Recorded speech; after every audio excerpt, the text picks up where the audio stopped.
Fala, clube! Sejam muito bem-vindos a mais um episódio do nosso podcast, o Clubecast. E sempre legal avisar vocês que desde o episódio passado já estamos no Spotify também. Então, só entrar no Spotify e procurar Clubecast do Cidade Clube. E antes de começar aqui em alta velocidade o nosso programa de hoje, gostaria de agradecer ao Bet Certo mais uma vez pela oportunidade de nos proporcionar a estar aqui trazendo tudo sobre a 017 para vocês. E agora, Luciano, é um prazer receber você aqui na nossa mesa. Prazer todo meu, Matheus. A gente já é parceiro há muito tempo. De casa já, né, Luciano? De casa, né? Fizemos até programa junto. Exatamente. Já, né, o No Grid, né? Legal. Foi bem legal. Foi legal. É isso aí, vamos. Mas o Luciano sempre apareceu por aqui também. Sempre foi de casa aí. E é um esporte que a gente tem diferente aqui, né? O automobilismo a gente não tem muito fomentado aqui na nossa região. Então, sempre é legal, sempre é um prazer receber você aqui, viu, Luciano? Prazer é todo meu, né? E é importante esse espaço pra gente, né? Como esportista, né? Ter um canal desse, ter um podcast desse, bem legal. Parabéns pela estrutura aqui, ficou bem bacana. Obrigado. E vamos falar de corrida, cara. É o que eu falo, a gente tem, assim, a gente tem o futebol, que é o futebol, querendo ou não, ainda é o que leva, é o carro-chefe. O brasileiro ama futebol, né? Sim, claro. Mas eu gosto muito de trazer o esporte em geral aqui. A gente traz rugby, que é algo que a gente sempre tá em alta aqui em Rio Preto. A gente traz o futebol americano, que a gente tem uma equipe legal. Bacana. E dentro de outros esportes, a gente tem o CAD, que é o basquete de deficientes. E traz você também, que é líder da Sprint Race, né, Luciano? Legal, né? Estamos aí batalhando, né, Matheus? Vamos manter até o final. Ô, Luciano, você que é de Olímpia, vamos contar um pouco da sua história, pro pessoal que tá chegando agora no nosso podcast, quem ainda não te conhece, quem que é o Luciano, da onde você veio, como você começou a entrar no esporte. Cara, minha história foi engraçada, né? Bom, meu apelido no meio, eu tenho dois apelidos. Um é o Pé Vermelho, né? O outro eu gosto bastante. O outro é o Cigano Voador aí, né? Por conta dessa luta, né, da carreira geral aí, a gente começou lá no kart, né, Matheus? Sim. Assim, aos trancos e barrancos, através de uma aposta que eu fiz com meu pai, né? É um esporte caro, né? É um esporte que... Como foi essa aposta? Você não sabe ainda? Eu vou contar. Não. Acho que você nunca contou, hein? Não, então acho essa é boa. Bom, cheguei pro meu pai, já era apaixonado, né? E meu irmão, ele também gostava, meu irmão mais velho. Ele tinha feito algumas corridas assim, mas não era profissional e não era o lance dele. E a gente sempre curtia muito automobilismo, mas estava em São Paulo, né? Até que um dia eu falei, tava enchendo a paciência dele, falei, me leva para São Paulo que eu quero correr. Aí fui lá no cartódromo, tava já uma galera andando, tava o Rubinho no dia, tava o Tony Canaan já, que foi o pessoal, né, meus concorrentes lá atrás. E eu sentei... a galera que tava, hein? Não, tinha bastante gente boa. E eu sentei... Os caras mais ou menos, né? Mais ou menos. Aí eu sentei no dia lá, tomei 2,5 segundos dos caras. É uma eternidade. Se falando de um cara que, né, que anda bastante. Sim. Só que pra quem nunca andou, 2 segundos Você nunca tinha andado? Nunca tinha andado. Só 2 segundos e meio de Rubinho e Tony Canaan. Só de ver ali. Aí o cara desceu do kart, assim, o dono da equipe. Jogou pro meu irmão, que eu era mais novo, ele era mais velho. Ele falou, teu irmão tem que correr. É um absurdo. Só que automobilismo precisa. Sim. Né? Aí voltamos pra Olímpia. Aí eu cheguei no meu pai, eu quero ser piloto. Ele falou, que história é essa, mano? No meio do caminho, vai você estudar. Já vem falando, vai estudar. Eu cheguei em Olímpia e falei, que isso? Não sei o que. Pai, eu sou bom. O cara falou que eu sou bom. Aí meu pai chegou e falou, tá bom, você quer se meter nesse negócio? Por tua conta. Só que é o seguinte, eu vou bancar até onde eu puder. Né? Vamos começar no kart, só que é o seguinte, primeiro ano você tem que ser campeão brasileiro de kart. Se não, esquece. Volta lá, faz medicina, faz o que você quiser, menos corrida de carro. Falei, beleza então, pai. Aí eu comecei em janeiro, esse campeonato, que foi em 1990. E teu irmão é mais velho que você, mais né? velho. E o que ele falava no meio disso? Meu irmão adorava, porque ele queria o sonho dele realizado em mim, né? Falei, não, vamos embora, incentivando meu pai. Ele te acompanhava? Acompanhava, tudo. Aí a gente chegou, e voltamos lá para o Olímpia, e eu falei, então tá bom, fizemos esse acordo. Aí eu comecei no Campeonato Paulista, já comecei com o segundo, aí na segunda corrida eu já ganhei, meu pai falou, começou a gostar da brincadeira. E aí o Campeonato Brasileiro era no meio do ano, sempre são 4 corridas, 4 baterias numa cidade que eles definem, né? E nessas 4 baterias disputa o brasileiro. Eu falei, caramba, cara, metade quando eu cheguei no Brasil eu tinha 7 corridas na carreira. Eu falei, vou ter que ganhar esse negócio. Você tinha quantos anos? Ali eu tinha 16 para 17. 16 para 17. Eu tenho que ganhar esse negócio. Eu não fui um piloto que começou muito cedo. Geralmente tem um molecada que começa geralmente com 14, começa, com 13. O pessoal fala que, sabe, eu acho que 16, 15 anos é uma idade boa para começar. Não precisa ser tão cedo. Não precisa ser tão cedo. Aí, bom, aí cheguei, enfim, tinha que dar tudo de mim para poder ser campeão, senão minha carreira já ia pro beleléu ali. E não é que, cara, e meu pai gosta de contar essa história, que eu fui dos únicos pilotos, até, não sei nem Ayrton Senna, esses caras, mas foi o único piloto com 7 corridas que conquistou um campeonato brasileiro. Fui pro brasileiro, aí na primeira corrida eu fui segundo e venci as outras 3. Aí fui campeão brasileiro, meu pai falou, ferrou, né? Aí, qual que era o caminho natural? Ou ficar no kart, ou ir pra Europa, né? Aí, meu pai perdeu a aposta e falou, eu não tenho condição de levar você pra Europa. Banco mais um ano no kart. Eu prometi, fiz mais um outro ano no kart, bicampeão brasileiro de kart. Bicampeão. Aí, né? Aí vamos contar o resto da história. Aí nesse meio, nesses campeonatos brasileiros aí, que nomes que a gente tinha aí, que a gente tem no... Ó, a gente tinha no nacional, Tarso Marques, Hélio Cássio Neves, Tony Canaan, Henrique Bernold, dos que foram pra Fórmula 1 ou pra Fórmula Indy, né? Dos mais conhecidos. Ricardo Rossetti, que também foi um piloto de Fórmula 1. Dos que mais destacavam era esse. Aí teve Bruno Junqueira também, que é um outro piloto que passou pelo Williams, depois hoje corre de INSA. Então não era fácil, não era nada fácil. Tô tentando lembrar mais algum. Não. De kart. Tô tentando lembrar algum outro nome que chegou na Fórmula 1. Mas os principais eram esses, né? Sim. O Rubinho era o mais velho. Ele era mais velho. É um ano mais velho que eu. Ele foi campeão brasileiro, Rubinho? Foi 5 vezes campeão 5 brasileiro. vezes. 5 vezes. O Rubinho é um fenômeno. Ele já tinha sido antes de você. Sim. O Rubinho parou, aí veio uma sequência, teve o Tony, teve um brasileiro, depois veio 2 meus. O Elinho nunca ganhou brasileiro, por exemplo. O Elinho nunca ganhou? Não, ganhou Paulista, mas brasileiro não. Caramba. Mas era osso, cara. O Elinho era osso. E dos nomes meio que atuais, assim, quem a gente tem hoje que é campeão? Que a galera bate o nome, assim, de atualmente. De kartista, você fala? Campeão nacional que tem que conseguiu um pouco mais longe. Cara, que você fala que tá na Fórmula 1 hoje ou não? Ou Fórmula 2, que... Cara, eu vou te falar que o kart eu não tô acompanhando tanto assim, mas você pega Caio Collet, né? Caio Collet. É um bom nome, né? É um bom nome. Tá na F3. Foi campeão brasileiro de kart. O Petekoff, mas voltou agora para Stock Car, né? Sim. Então, e o Petekoff, ele tem o Drugo pra superlicença, né? Sim. O Drugo eu não sei como é que foi a carreira dele no kart agora, mas é um dos pilotos mais cotados para Fórmula 1 hoje em dia. O kart é a base de tudo, né, Matheus? Ali é a escola. Quem passou no exame e vai embora. E aí, Luciano, aí campeão, bicampeão, né? Ganhou a aposta. Aí depois, qual que é o esquema? Aí Europa. Aí da onde... Europa. Aí Europa. Da onde veio o cigano voador, né? Porque como a gente não tinha grana para bancar a minha ida lá para fora, então foi mais ou menos, eu era que eles chamam de City Hunter. Então eu viajava o mundo inteiro em busca de oportunidades. Aí surgiu um teste na Inglaterra. Aí chegaram para uns jornalistas aqui, que era o teste da Fortec, que era uma equipe inglesa, né, de Fórmula Renault. Falaram, eu quero um piloto brasileiro que está despontando. E me indicaram para esse teste. Né? Antigamente tinha muito isso, era tipo uma peneira de futebol. Sim. Aí meu pai falou, o avião consigo, depois você passar nesse teste se vira. Eu falei, tá bom, vambora. O que eu vou comer lá, pai? Exatamente. Aí fomos pro teste e tal, ele bancou ali minha viagem nessa ida minha pra Inglaterra. E, cara, eu ganhei a vaga no teste. Né? Era o que eu tinha um orçamento que a equipe bancava, eu testei com dois pilotos ingleses, um dinamarquês, que é o pai do Magnussen, que era o Ian Magnussen. Sim. Na Fórmula 1 atual, que era companheiro do Rubinho na Fórmula 1. E eu ganhei o teste dos caras, aí fui correr. Era de graça, só que não tinha como sustentar lá fora. Meu pai falou, agora, meu filho, se vira. Aí foi onde eu comecei a trabalhar, né? Junto, paralelamente com o automobilismo. Sim. E fiquei 13 anos lá fora, Matheus. Sempre nesse esquema, né? Como não tinha muito patrocinador, né? Não tinha tempo nem de voltar para o Brasil. E era difícil naquela época uma empresa brasileira aportar dinheiro em quem estava lá fora, porque não tinha um retorno, né? Porque a gente era muito dependente na época do retorno de televisão, de jornais, né? Hoje não tem igual você tem. Você abre o celular aqui, hoje acabou, você faz teu rede mundo, social, né? Você tem tudo. Você cria teu mundo, né? Então, naquela época... Hoje tá aparecendo sempre que nem aqui podcast e tudo mais. Tudo. Hoje você consegue isso é muito levar... importante, isso que eu falo. Você vai juntando tudo, você cria esse ecossistema teu, né? Você cria a tua novela, fala que todo mundo tem que ter seu mundo ali e contar a tua história, né? Aí você dá uma sequência e a galera... vira e mexe, eles estão pedindo novidades e tudo mais.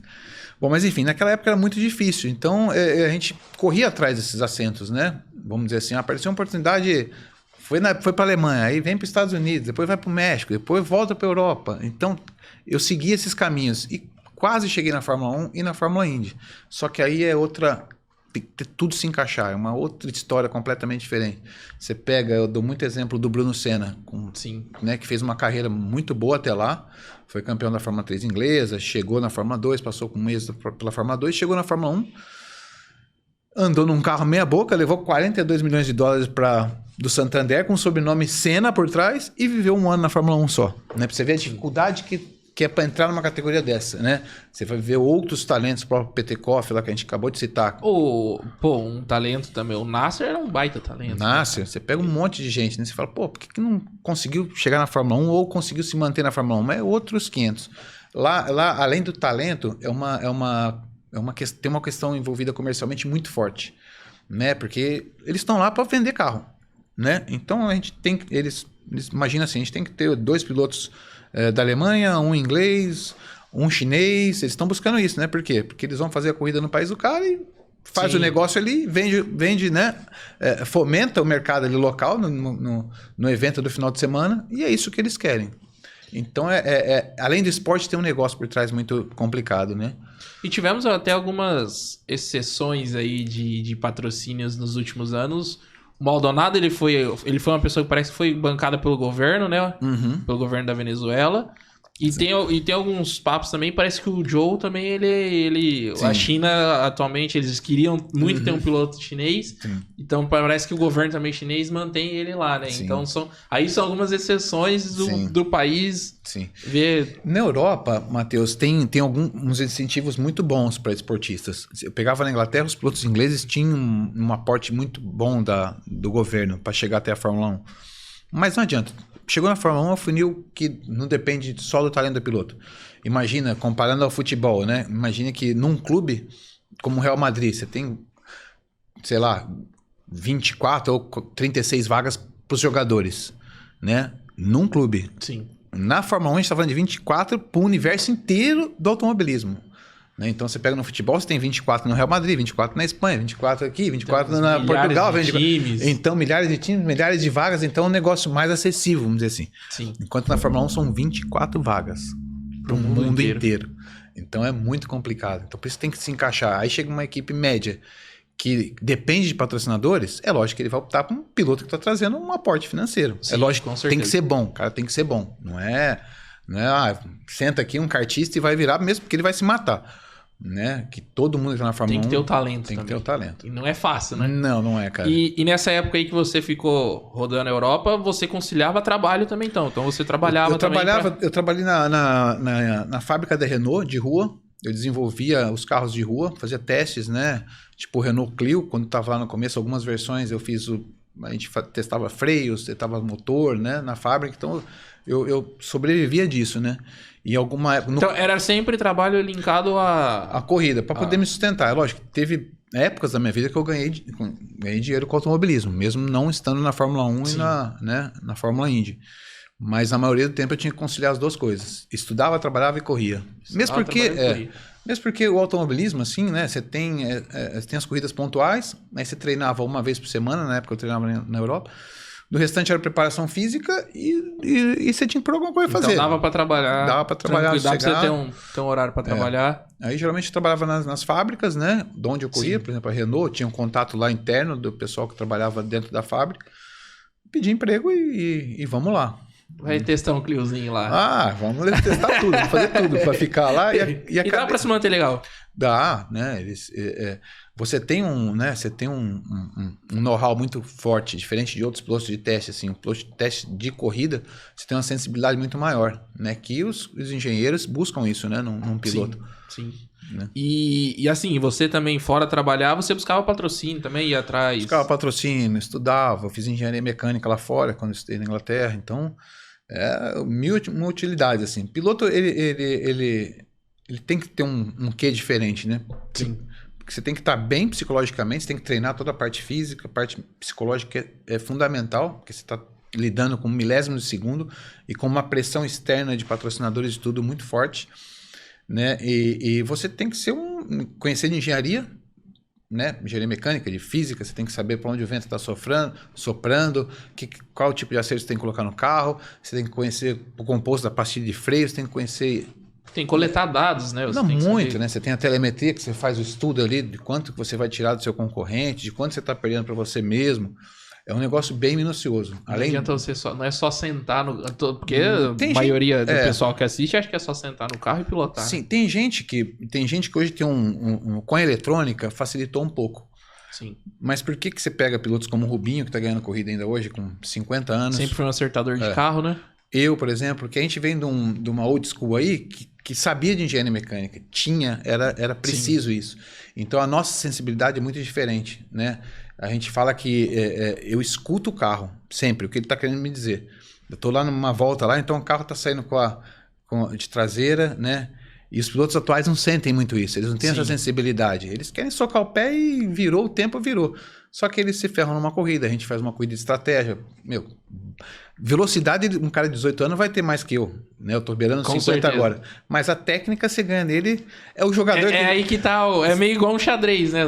É o jogador que fica ali no campo, distribuindo a bola, ao invés de ficar aquele louco que fica correndo e não faz nada, sabe? É mais ou menos por aí. Então, a gente sabe jogar o jogo, né? E na sprint tem muito disso. Tem muito. Tem uma mescla, uma molecada nova com pilotos experientes, tipo o Thiago Camilo. A molecada acho que vai dar um pau nos... Eles vêm, a molecada vem no treino e vai lá, pô, faz primeiro tempo. Aí eles saem comemorando, não sei o que lá, e aí encaixa uma pole, pô, o cara é um fenômeno. Aí chega na corrida, meu, aí dança. E é muito aquilo também de ficar pós-treino, né, ali, vendo os dados, você tem que, né, você tem que esmiuçar tudo, né, Matheus? E a gente sabe o que fazer, sabe que dá trabalho, sabe onde tem que mexer, né? Apesar da sprint race, a categoria que eu ando hoje, ser muito limitada em termos de acerto, mas você sempre tem você sabe o que está acontecendo, né, essas variáveis que são importantes, né? A gente pode mexer em asa, né, do carro. Um piloto novo não sabe em que condições ele vai mexer, né? Porque as variáveis do vento são imprevisíveis. Então, o que um piloto experiente faz? Vamos supor, todo autódromo nos boxes ali tem as bandeiras dos patrocinadores que ficam na reta. Aquilo ali serve como uma biruta, né, pra gente. Então o piloto experiente ele vai olhando tudo que tem ao redor, tudo que está acontecendo, para onde o vento está sofrendo. Porque se ele estiver soprando a favor, a gente tem que frear um pouco mais cedo, porque senão ele vai chegar com muito mais velocidade na curva. Se ele estiver soprando contra nós, você sabe que você pode frear nos 20 metros, que ele é tipo um paraquedas do vento. Sim.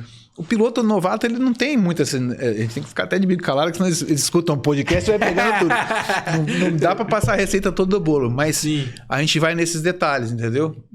E geralmente esses detalhes assim vocês escolhem naquela caminhada no track walk. Tem no track walk durante a corrida, né? Porque o vento ele muda, né? O vento ele vai mudando. Então toda volta você fica prestando atenção em tudo. Em matos, né? Que você vai gravando alguns pontos de diferença. O track walk serve pra isso. Você passa numa zebra e você vê um matinho ali e fala, pô, esse vai ser meu ponto de referência. Então você sabe que se você acelerou antes daquele matinho, você tá bem. Se você passou ele, você fala, puta, não consegui acelerar antes, então preciso... Onde que tem que trabalhar? Tração do carro, onde que é a saída, meio da curva, ponto de freada. Então isso é tudo um beabá que a gente coleta com a experiência, que a gente maltrata os pilotinhos chegando, né? Coisa que eu sofri lá atrás também, quando era novato. Até né? Aprender, né? Você... E eu tive uma carreira muito legal por conta dessa, vamos dizer, uma sofrência, né? Sim. Sofrência não, pô, curti pra caramba, não teve nada de sofrência. Teve, né, os perrengues que todo mundo passa. Mas eu perguntava muito, né? Perguntava sempre pras pessoas, né? Cara, o que eu faço aqui? O Gil de Ferrara é um cara que me ajudou bastante. Bom, o Gil, um cara, né, que sensacional, um piloto que andou de Fórmula Indy, foi de Fórmula 1 e tudo. E o Gil era um baita engenheiro. Então eu grudava nesses caras, no Gil, no Negri, que era um outro piloto que também ganhou 24 horas de Le Mans. Então, cara, o segredo era perguntar, né? E o Gil me falava, Luciano, você quer ser um baita piloto? Entra num curso de engenharia mecânica. Aí eu fui na dele, fui lá na Inglaterra e fiz um curso de engenharia mecânica. Né? O Negri falava, não, você tem que fazer isso, assim, assado. Então, cara, eu acho que escutar é muito, muito grande, entendeu? Muito mais do que falar, entendeu, Matheus? Então eu era aquele piloto que ia atrás dos pilotos brasileiros, pedia ajuda mesmo. Falava, meu, como é que eu faço isso? Como é que eu faço aquilo? E ia coletando dados, né? Ia coletando dados, juntando aquilo e chegava no final das contas. E nisso, assim, hoje, se os novinhos chegarem em vocês, me ajuda e tal. Eu faço com o maior prazer, cara. É mais então a questão deles não chegarem mesmo, eles irem por... Então, hoje, cara, é que naquela época, né, quanto mais você volta para trás... não vamos dizer que é aquela história de raiz e Nutella, sim, mas existia uma irmandade muito lá fora, porque morar lá fora naquela época, quando você não tinha celular, você não tinha internet, né? Porque eu morei na época não tinha internet, né, lá atrás. Então, era uma dificuldade muito maior. Para sobreviver, sobreviver não, né? A gente sobrevivia, era até mais gostoso, assim. Mas era um ajudava o outro.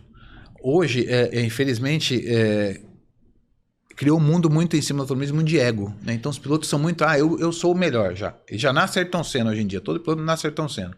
Né? E mal sabe ele quanto o Ayrton Senna lutou para chegar onde estava. Exatamente.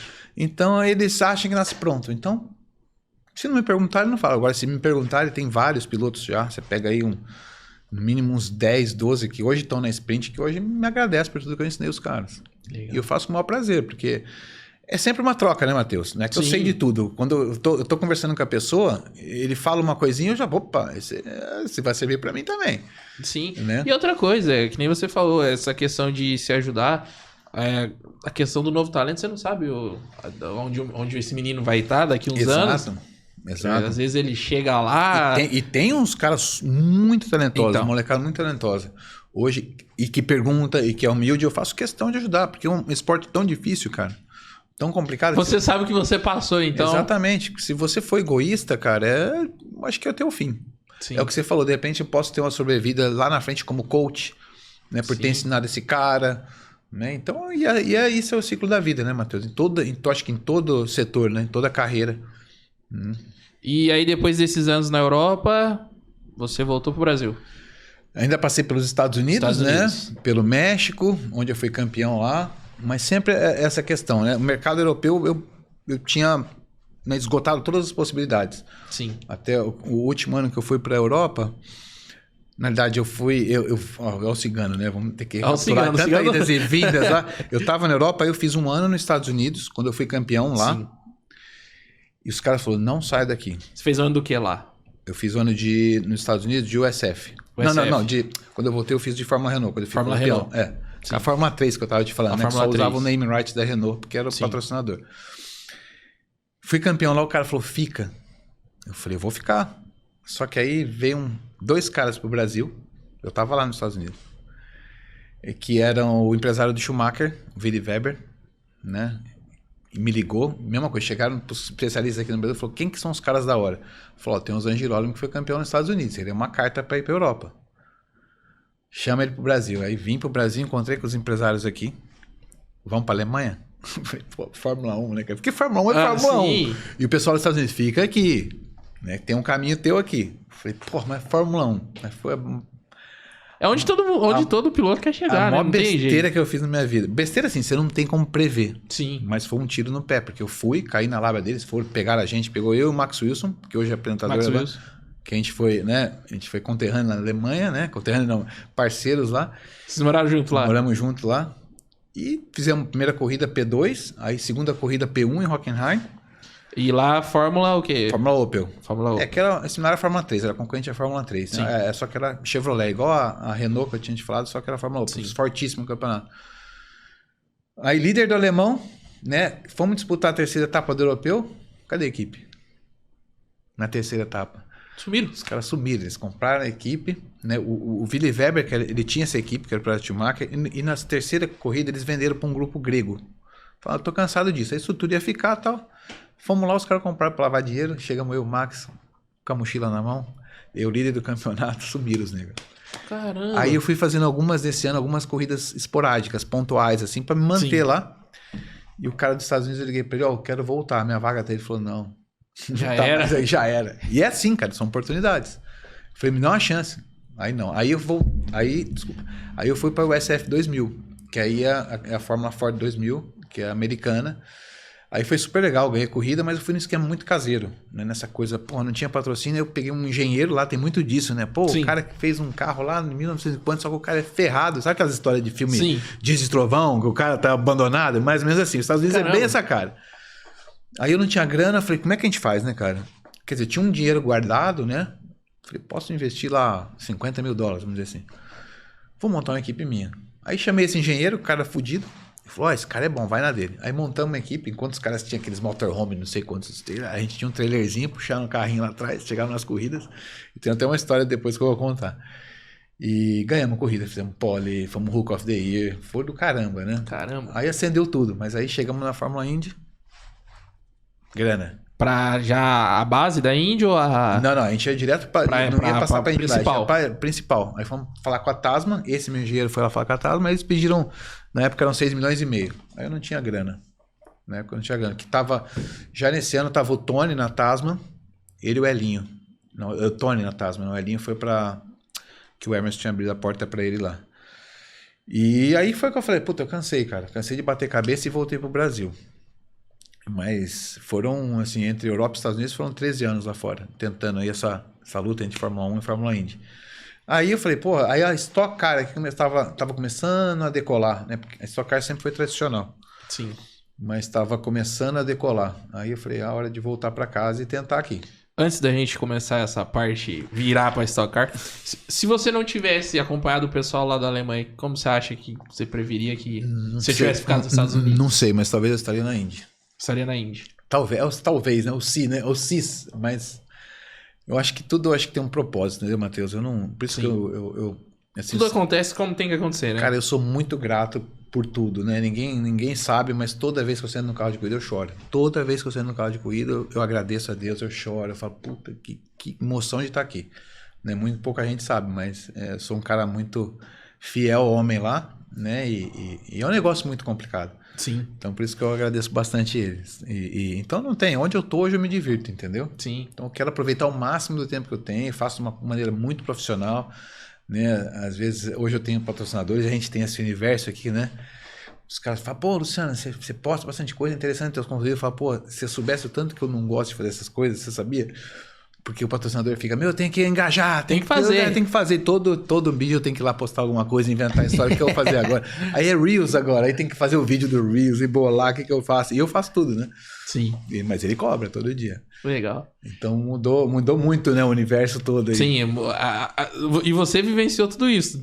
Não tinha depois, até ter. Se adaptar, né? E eu faço bem feito, assim, né? Porque eu estudei também marketing no meu tempo, eu fui me informando, né? O tempo todo me informando. O que precisa para ser um bom vendedor de patrocínio? Pô, tem que estudar marketing. Então, cheguei lá fora também, fiz um curso, eu fazia muitos cursos tipo Senai lá fora. Sim. O próprio de engenharia mecânica eu fiz tipo um Senai. Era em Oxford, mas era um curso técnico.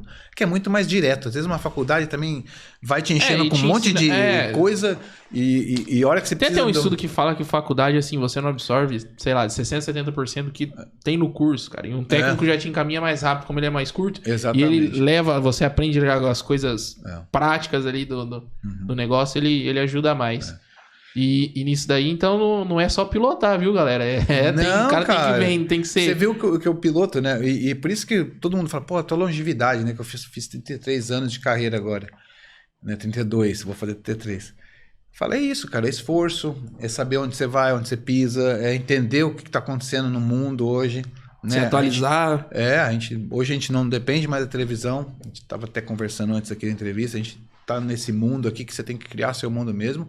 E para poder vender. É isso que as empresas querem. Tem que ser vendedor, hoje. Tem que ser especialista em marketing, tem que ser mecânico. Por incrível que pareça, eu faço um trabalho tão bom, assim, não me gabando. Sim. Mas o meu patrocinador hoje, ele me contratou como diretor de marketing da empresa. Que legal, cara. Então, além de eu sou diretor de marketing. Eu já tenho. Por isso que eu tava numa reunião antes de vir pra cá, eu falei, não, tem que ir lá com o Matheus, faz parte. É igual o pai do Cris, então, lá, o Julius, tem que ser. Exatamente, é isso aí. 1001. Mas cara, hoje o mundo é assim, né, Matheus? Não só na minha profissão. Se um cara tem um cargo numa empresa, se ele não souber, né, o que tá acontecendo ao redor, o que eu faço com meus patrocinadores? Geralmente, quando eu sento lá, eu não levo uma proposta de patrocínio pra ele. Eu falo, o meu currículo me patrocina. O cara, para ele te patrocinar, ele quer vender o produto dele. É o que ele quer, é vender o produto dele. Então, o que eu faço? Eu crio um plano de negócios para ele, não um patrocínio. Então, eu falo, eu vou sentar em todos os setores da tua empresa, eu vou conhecer as dores de todos os setores, eu quero fazer um job rotation, que eles falam, né? Para quê? Para conhecer teu produto, para poder vendê-lo. Né? Hoje, eu não posso falar de vamos supor que eu tenho uma marca de shampoo que fosse me patrocinar. Então, eu iria estudar toda a grade de produtos dele, toda a curva ABC, o que mais vende, o que não vende. Para quê? Para um dia, se me perguntarem na pista, eu tenho que estar com isso na ponta da língua. Porque eu sou o primeiro vendedor da marca. Entendeu? Sim.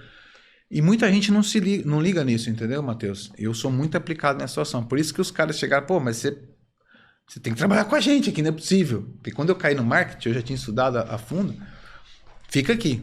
Então, o que acontece no automobilismo? O que eu faço acontecer? Do couro sai correr.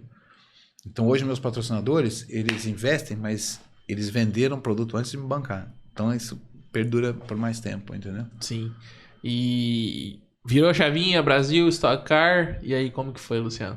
Cara, foi um negócio de louco, porque eu cheguei aqui já, assim... Primeiro eu voltei, teve um ano que eu estava lá fora, eu voltei para tentar disputar um título da Fórmula Fiat, aqui no Brasil, que premiava... Olha como era a minha carreira. Premiava uma temporada de Fórmula 3 italiana. Eu estava na Europa assim, já batendo a cabeça, eu falei, eu vou voltar a fazer Fórmula Fiat aqui. O campeão brasileiro ganhava uma temporada lá fora de Fórmula 3 italiana. Essa Fórmula Fiat era carro de turismo já. Carro de turismo. Então, já foi a primeira vez que você saiu de monoposto. E a diferença? Era gigante, tanto nas primeiras corridas eu sofri um pouco. Mas me adaptei e fui vice-campeão brasileiro. Quase ganhei a vaga. Aí eu comecei a olhar o mercado um pouco aqui, depois eu voltei para os Estados Unidos de novo, que foi nesse meio tempo aí. Preciso recordar um pouco as datas, que estão tantos anos aí, tantas datas vai e volta. Mas enfim, eu não consegui a vaga porque era pro campeão só. Mas eu falei, pô, Stock Car tá crescendo, não tá? Aí eu voltei e fiz mais um ano de SF lá. Aí eu falei, chega, vou voltar pro Brasil. Aí foi onde eu vim para Stock. Eu vim para Stock Light, no caso. Que na realidade antes era Stock B, é diferente de hoje. Hoje tem separadas as divisões. Antes a gente corria junto com a principal. Era tudo uma corrida só? Tudo uma corrida só. Então, eu era classe B, porque eu era novato, e tinha uns lá, o Ingo, o Paulão, Xande. O Ingo já com 1 milhão de títulos. Um milhão de títulos, Chico Serra. E eu comecei a me destacar, né? Eu fui vice-campeão no primeiro ano, já chegando tipo em segundo e terceiro na geral, que era junto com esses caras, esses monstros. O pessoal já abriu o olho. Aí fui pro segundo ano na Action Power, onde eu fui vice-campeão brasileiro, mas campeão moral, porque eu ganhei mais corrida. Né? Fiz mais pontos, só que eu tive que jogar 12 pontos de um descarte fora e fiquei 1 ponto atrás do cara que ganhou menos corrida e fez menos pontos que eu. Caramba. É regra do jogo, não posso fazer nada. Você aceitou a regra, né? Quando você entrou, tem que ir goela abaixo. Quando você assinou o contrato... Não, tanto que todo mundo fala, eu odeio essas regras, né? Porque na Fórmula 1 não tem isso, na Europa não tem isso, não tem nada. Aqui eles inventam umas coisas no Brasil, que nem essas histórias de grid invertido, não sei o que lá, lastro, fala, daqui a pouco dá 3 pulinhos, daqui a pouco vira a cobra, né? Todo mundo vira mais um ponto. Outro dia, teve 2 temporadas atrás que fizeram um campeonato de capacete mais bonito da Stock, da Sprint. E levava 2 pontos. Ponto na pontuação. Cara, aí você se eu já fiquei na primeira fase, porque era uma disputa no Instagram ali. Eu falei, já perdi 2 pontos, já ferrou. Né? Imagina se eu perco o campeonato por 2 pontos. Eu quero matar o organizador. Você não fez um capacete bonito.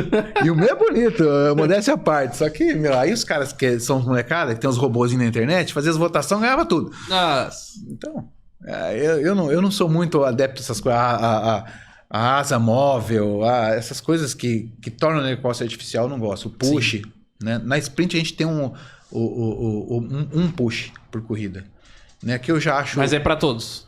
Para todo mundo. Porque na Stock rola e é isso aí que você falou. Não. A galera que é mais engajada, o cara sempre... Às vezes é sempre o mesmo cara que tá ganhando ali o push. É que o da Stock, de 12 ele ganha 14 push. Vai ganhando 2 a mais, eu acho. Ele tem o fã, né? Que é o da votação, né? Isso. Todo mundo tem um, eu acho, né? O push, Aí... Só que eu acho um negócio muito artificial, Matheus. Sabe, o piloto já não tem que fazer aquela técnica de sair junto da curva para pegar o vácuo e chegar a disputar a freada. Sim. Eu quando eu faço o único push na minha corrida de sprint, é uma coisa mais sem graça do mundo. Porque eu chego, tô 2 carros do cara, eu boto o push, eu faço assim, tchau, passei. Pra mim, eu olho o cara assim, eu falo, pô, coitado do nego. E eu que funciono na Stock, né? Na Fórmula 1, às vezes é assim também, às vezes não dá. DRS, né? Mas o DRS, mas eu não gosto dessas inovações, sabe? Eu acho que a Fórmula 1... Você acha que o DRS tinha que... Eu acho que eles tinham que ir para um outro lado. Eu acho que a Fórmula 1, ela criou isso porque como o Fórmula 1 tem muito downforce, que é aquela pressão dinâmica, quando você faz a curva embaixo do carro, numa curva de média para alta, você perde totalmente a aderência. O carro flutua. Então o piloto não consegue sair junto para fazer isso que eu acabei de falar, pegar o vácuo e tal. Mas eu acho que eles tinham que trabalhar um pouco mais essa questão do efeito solo, algumas coisas que... E era uma questão até que a Fórmula 1, eles estavam tentando resolver o problema de ultrapassagem, né, também, né? Então, é exatamente isso. Mas você pega a época do Senna, não existia nada disso, e ele saía com a faca nos dentes, botava de lado, ultrapassava no ponto de freada, ficava de lado. tem uma histórica dele, o Mansell descendo a reta de Barcelona, você lembra? Olhando pro outro, aquilo lá. Hoje não existe mais aquilo. Hoje o cara tira, passa e... que gostoso. Os caras ficam tentando criar um... Cara, eu sou meio saudosista nesse ponto, né, Deus, Matheus? E até, mas com esses carros novos aí, eu acho que até que meio que daria pra resolver. Aproveitar até que mudou o regulamento, né? Sim, eu acho que eles tinham que... Por outro lado, eu acho que eles tinham que voltar um pouco atrás e acabar com essa história de DRS, essa é a minha opinião. Tem um monte de gente que gosta. Mas é aquela coisa, vai lá. Imagina se isso acontece numa ginástica olímpica ou numa natação. Botar um macacão lá pro nadador lá que o cara ganha 2 segundos de velocidade. Porra, vai ter graça? O cara vai se preparar. O outro coitado lá que não tem condições de pagar o equipamento vai perder tudo. Então, isso não existe em outro esporte. Não existe, entendeu, Matheus? É uma coisa artificial que criaram que eu não gosto. Até na última corrida, você assistiu o Baku? Cara, eu não vi, Baku não vi. O Tsunoda quebrou metade da asa dele, abriu só metade. Só metade. O Tsunoda inventou o meio DRS, ele inventou. Entendi. Eu não vi Baku. E aí na Stock Car, ali... A Stock, eu fiquei essas duas temporadas na Stock Car, fui ali vice-campeão e campeão moral, né? Que todo mundo fala que eu fui campeão moral da história. Nesse meio teve um capacete de ouro. Tive, nesse ano. Eu tive um capacete na realidade, foi de prata. De prata? Que tem um de ouro, que foi o Chico Serra que ganhou, né? Porque ele foi o campeão da geral lá. Sim. E eu fui mas eu fui o mais votado. Fui o mais votado, o pessoal queria dar o capacete de ouro, mas aí fica entre... Aí são jornalistas que votam. Aí depois na hora dos jornalistas eles definiram pelo Chico. Mas foi isso. Depois aí o que aconteceu? Depois do Brasil, ainda eu voltei para fora. Depois da Stock, ainda eu voltei para fora. Porque depois da Stock, eu fiquei insistindo aqui na principal e também era aquela coisa, não, traz grana. É 700 mil, é 1 milhão e eu tinha já meio cansado dessa história, sabe? De eu ter que buscar o patrocinador. Eu achei que fosse vir para o Brasil ia ser uma realidade diferente. Ia ser um pouco mais fácil, né? E não foi. Aí eu fui trabalhar fora, voltei para os Estados Unidos para trabalhar como coach. Eu fazia algumas corridas que dava esporadicamente, então eu fiquei uns 3, 4 anos sabáticos só desse lado. Estudando mais, trabalhando com as equipes. Aí sim, eu fui trabalhar numa equipe de Indy, fui trabalhar na equipe de Indy Light, poder conhecer. Sem competição. Sem competição. Competindo assim, às vezes me chamavam para uma corrida de endurance, eu sempre fazia umas 4, 5, 6 corridas no ano, de longa duração, alguma coisa assim, mas nunca disputava campeonatos. Tanto que isso nem coloca no currículo para poder, que são coisas pontuais. Sim. Mas eu fiquei trabalhando tentando conhecer, porque nesse meio período eu desanimei tanto de ser piloto, assim, por conta das dificuldades, que eu falei, eu quero ser engenheiro ou mecânico de Fórmula 1. Aí eu queria ir para outro lado, né? Eu queria sair da parte do piloto, porque o meu tesão é carro de corrida, entendeu? Sim. Meu tesão é mecânica, eu gosto de meter a mão na graxa. Bom, ser piloto é o ápice, né? Mas, imagina ser um mecânico de Fórmula 1. Para mim é um sonho, muita gente não pensa nisso, mas eu visualizo. Então eu comecei pelos Estados Unidos, que eu tinha mais contatos, mais penetração lá. Aí comecei a trabalhar, estudar mais engenharia, conhecer mais da coisa. Foi quando eu estava lá, aí apareceu a oportunidade da Fórmula Inter, um cara que criou uma categoria aqui no Brasil de monopostos. Aí ele falou, Lu, vem pro Brasil, tem um projeto legal aqui. Eu falei, vamos ver, eu tava louco para voltar pro Brasil. E se você não voltasse, você queria ter esse... Então você acha que você teria seguido ali para a parte de engenharia mesmo? Sim, né? Então, mas era um projeto exatamente de criação de pilotos, era uma categoria de monopostos como a Fórmula 4 aqui, eu ia encabeçar. Sim. Eu e o Roberto Moreno, que foi um piloto de Fórmula 1 também, o Pupo Moreno. O Pupo Moreno. Aí chamou eu e ele como mentores dos pilotos, a parte técnica, né? Porque ele tem um conhecimento muito legal, também o Moreno. E criar uma categoria, só que ela teve uma vida aí de 3 anos, mais ou menos. Aí faltou investimento, né? Categoria de monoposto é complicado. Sim. Foi quando eu fui para sprint. E o Brasil tava sem categoria de monoposto. Sem monoposto. Época, a Fórmula Inter tava bem naquela época, só que aí investimento é tudo, né?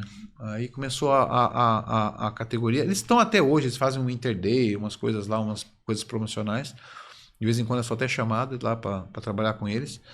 Mas aí eu falei, puta, sprint é legal. Eu já conheci o Tarso, o Thiago, né? Que eu tinha corrido com eles e tal.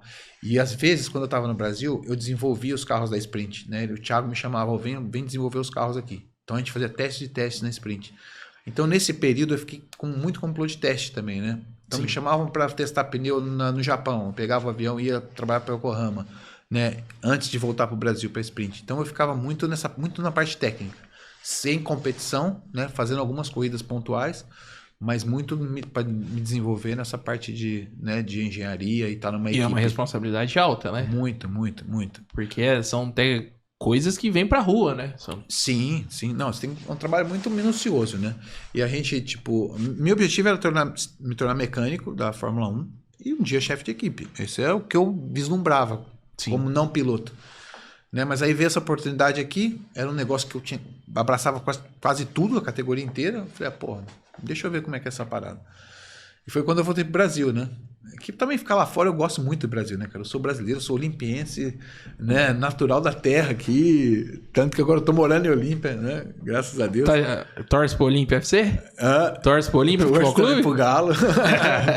e eu sou do brasileiro, né, cara? O país que eu mais amo. Morei no mundo inteiro, mas só que eu...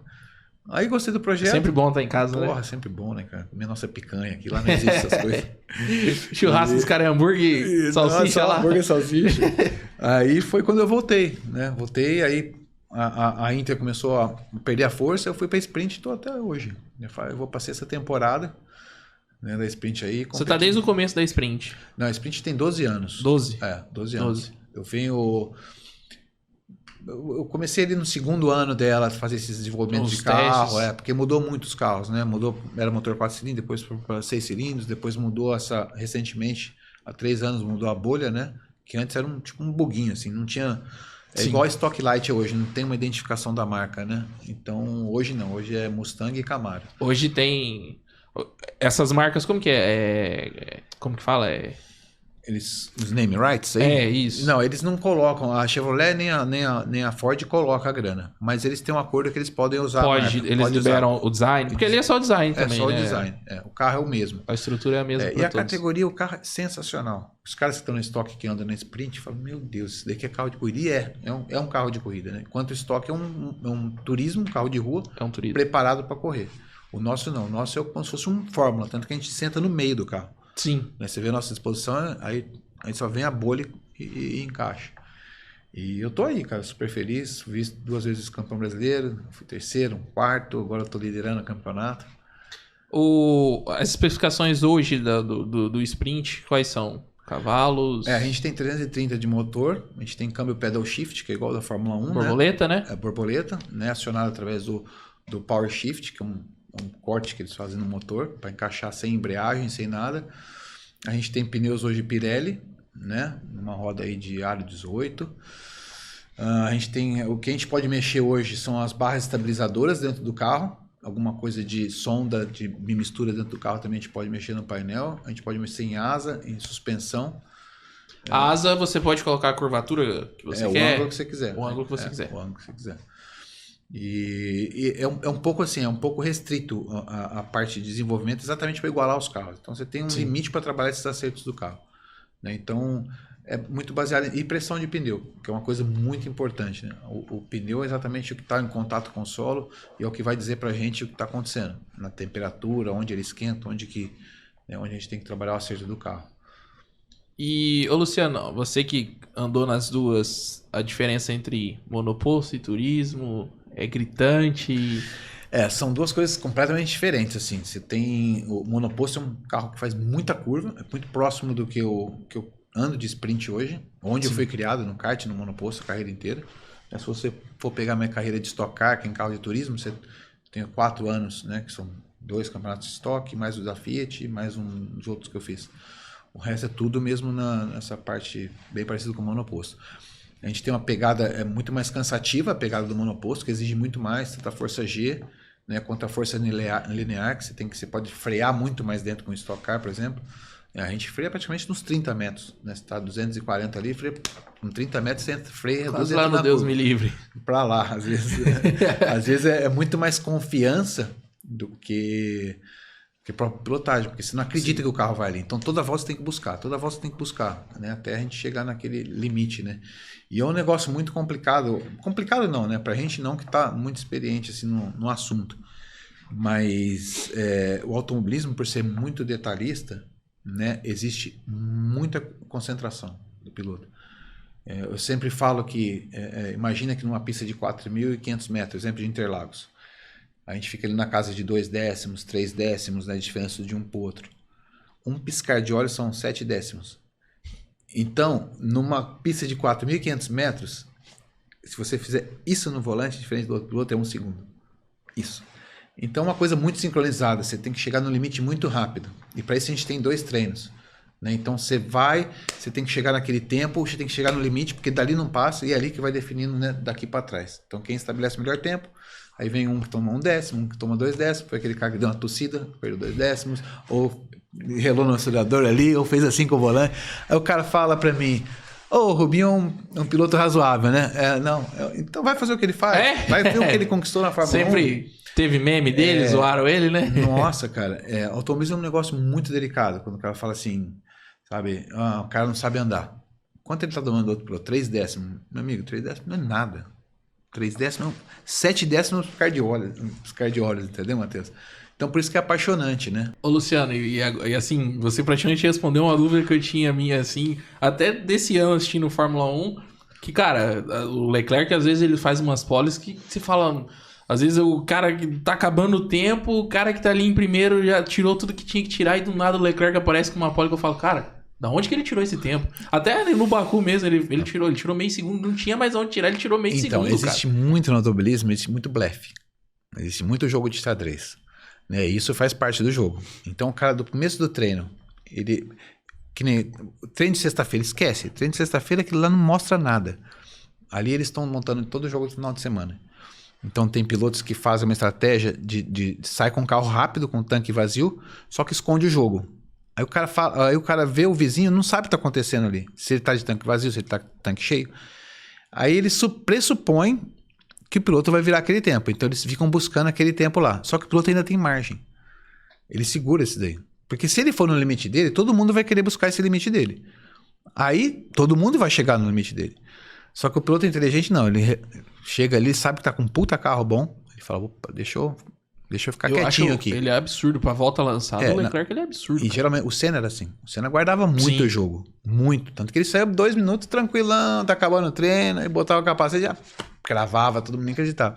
Porque ele tinha muito coelho na cartola e tem muita gordura pra queimar. A gordura, a gente fala de meio segundo, é uma gorduraça, né? Dentro do automobilismo.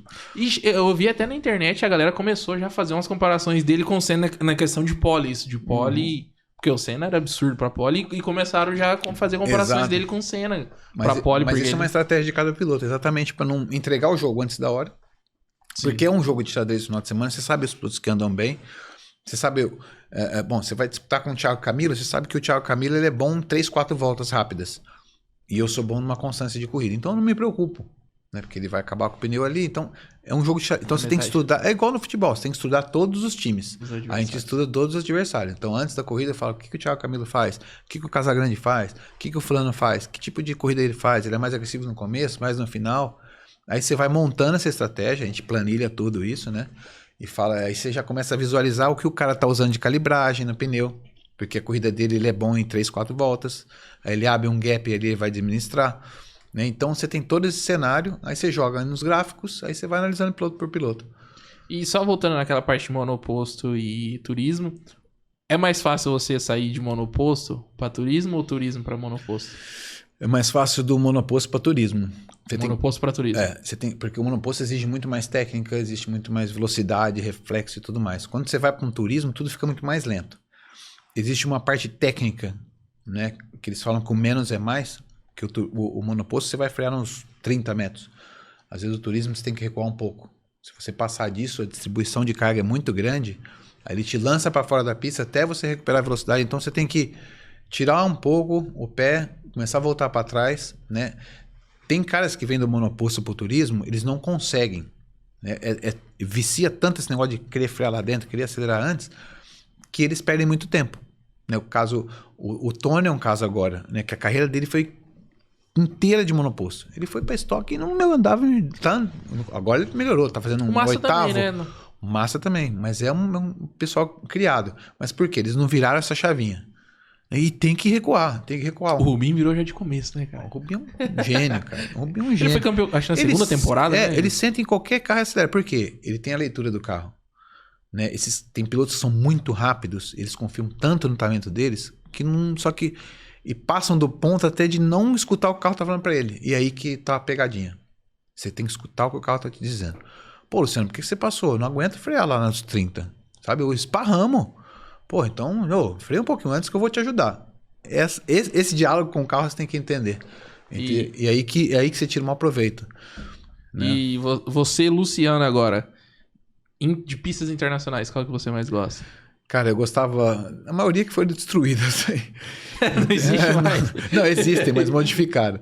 Hockenheim, antiga, que gostava muito, que você pegava a floresta ali, era uma pauleira lá atrás. Você chegou a andar em Nürburgring? Andei no Nürburgring, mas a nova, né? Não aquela de não sei quantos quilômetros lá. Aquela para decorar a pista, acho que era 2 voltas, era quase 2 corridas de Fórmula 1. Era o que? Era uns... 14 quilômetros, eu acho. 14? Dava o que? Era uma volta, dava uns 15, 20 minutos, não era? Não, dava menos. Dava mas, menos? Mas era até você decorar mas era todas quase as uns 10 curvas. minutos, não era? Era complicada a coisa ali. Mas eu não andei naquela. Eu andei só de diversão, de carro de rua. Que até hoje, existe, né, pessoal? Existe. Você pode até pegar teu carro... Pode, você aluga, você paga lá, acho que 10 marcos lá, você vai se divertir. Sim. Aí tem a nova, que eu andei também, andei bastante. Só que eu gostava muito de Hockenheim, da antiga. Eu andei na Clube também, que é atual, né? Que eles tinham os 2 traçados ali, mas o tradicional era o internacional, que eles falavam que era o que corria a Fórmula 1. Sim. Então aquela ali era sensacional, assim, porque você vinha de 2 retas longas, com 2 chicanes, uma inclusive famosa, que quando o Piquet deu um soco no Salazar, uma das chicanes foi ali. Né? E tinha entrada do estádio, né, que era emocionante, porque geralmente a gente fazia preliminar de Fórmula 1, você vinha da floresta e você só escutava o barulho de carro, a hora que você chegava, apontava, entrava no estádio, era aquela festa, né? Aí você conseguia, a única pista que você conseguia escutar a torcida. Legal. Porque na hora que você entrava ali, ainda mais liderando, você vinha em primeiro, aquela gritaria era do caralho. Deve ser... Bem legal. Aí Hockenheim internacional. Silverstone é lendário, né? Então, você chega lá, aquele troço te arrepia, é Ayrton Senna, é Silverstone, eles tratam o brasileiro como ninguém, assim, porque é muito respeitado o piloto brasileiro na Inglaterra. Muitos ali. Você pega não sabia dessa, não. O brasileiro dominou a Fórmula 3, que era a categoria de acesso à Fórmula 1, né? Desde a época do próprio Senna. Tem Chico Serra, que era antes do Senna ainda, que ganhou quase tudo. Tem Maurício Santos Sala, que ganhou. Nelson Piquet, aí veio o Rubinho. Aí veio uma porrada de gente. Gujomin ganhou também. Então era um... O piloto brasileiro é muito respeitado, né? E é engraçado que mudou tanto o mundo, por isso que eu falo hoje, a coisa comercial mudou tanto, que não existe mais essa coisa, sabe? Hoje quem que está se dando bem? Ou são os russos, ou são os chineses, por incrível que pareça, porque eles têm grana para treinar. Ou são os canadenses, que é o caso do Stroll lá, que estão muito fortes, Latifi, né? Os caras que conseguem treinar. Ou os caras que têm talento, né? Que a gente tem os nomes aí. Sempre tem os talentos, mas os talentos sempre vão ser encaminhados para ou Mercedes, ou Red Bull, ou Ferrari. Acabou. Não sai disso. Aí o restante é money. Money talks, entendeu? O restante. Você jogou correndo no Japão? Testei lá, correr não. Lá eles... Mas piloto também lá, brasileiros, eles amam, né? Amam por causa do Senna. Mas o japonês, por incrível que pareça, eles são meio quietinhos mesmo. Eles não demonstram tanta... Assim, gostavam muito do Senna. É a cultura, né? É diferente. A Alemanha... E eles gostam de velocidade lá, né? Gostam. O Japão é muito forte. Lá tem umas categorias fortes. Tem um piloto brasileiro que está há anos lá, o João Paulo de Oliveira, que se profissionalizou lá. Mas eu não... Foi um país que eu não curti muito, assim. Gostei de passar por lá, testar e tal, mas não sei se eu investiria minha carreira ali, entendeu? E ali nos Estados Unidos tem alguma pista a mais? Estados Unidos tem o Watkins Glen, que é sensacional. Aí tem os ovais, né? Que é sempre uma experiência... Você gosta de oval? Gosto. É mais um jogo de xadrez. Né? O pessoal imagina que o oval é um negócio, né, simples. Sim. E não é, cara. O oval tem um jogo de estratégia muito forte. Em termos de pilotagem... Sim, é simples. Você tem que ter coragem, porque são altas velocidades o tempo todo. É quinta, sexta. Mas bater, você sabe que você pegar no muro, você vai... A panca mais forte que eu tive, que eu fiquei desacordado, foi no oval. Né? A gente vai falar, eu vou perguntar daqui a pouco dos seus acidentes. Mas, assim, é uma coisa... Tanto que na categoria que eu corri, que foi na USF lá, uma delas que eu corri, nenhum piloto queria fazer a última volta em primeiro. Porque sabia que ia perder a corrida. Por causa do jogo de vácuo. Então chegava lá, todo mundo trocando de posição a corrida inteira, chegava na última volta, todo mundo tirava o pé. O tempo subia quase 1, 2 segundos. Que o ponteiro tirava o pé para fazer a penúltima volta em segundo ou terceiro, para pegar o vácuo e na última passar. Então, cara, era um negócio. Os spotters, né, que ficavam no rádio lá, fala, tira o pé, pô, eu quero ganhar a corrida, tira o pé que você vai perder. Então, assim, no começo dos ovais eu sofri muito. Você vem com aquele ímpeto de ganhar, aí às vezes liderar, você fala, pô, porque o cara tirou o pé, você passa fácil, aí você abre a penúltima curva, vê uns 4, 5, fala, caramba, de onde surgiram? Acontece muito às vezes na linha de chegada ali, cruzarem 3, 4 carros juntos, né? Exatamente. O oval é uma experiência legal. É muito mais, você tem que ter muita noção de espaço, de tempo, porque acontece tudo muito rápido. Você tenta se encaixar no meio dos caras lá, meia coisa de fio de cabelo, assim. Pô, tem um espaço aqui, você se encaixou. Tem um espaço ali. E a distância do muro, né? Geralmente no volante a gente tem um sensor que ele acende uma luz assim. Então, quanto mais a luzinha for apagando, mais próximo você tá do muro. Né? E o muro, ele é muito importante você passar perto dele, porque ele gera um vácuo de saída de curva.